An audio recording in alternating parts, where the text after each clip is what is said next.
Hello mga auntie, dahil nga pasukan na naman ng bata, itong ating customer may dalang mga ballpen. At gagawin nga daw natin itong bouquet mga auntie. Oo mga auntie, nausa na nga yung mga ganitong klase ng pa-bouquet. Kahit anong bagay, pinapagawang bouquet mga auntie. Mapapagkain, mga prutas, mga vegetable, mga damit.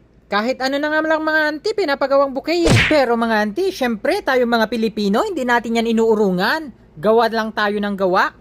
Kaya nga dyan sila napapabilib sa atin mga auntie, kahit ano yung ipagawa nila, ay kaya natin. Flexible ang mga Pilipino. Oh, flexible. Oh, spell flexible. Basta yun na yun, kahit anong bagay na ipagawa sa'yo ay kaya mo. At gumamit ka tayo dito ng pink wrapping mga auntie.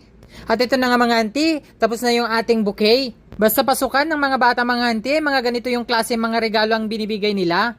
At kung nagustuhan mo ang ating video for today, follow for more. Huwag mo na lang kalimutang i-share. Yun lamang. Once again, Abet Cariaga.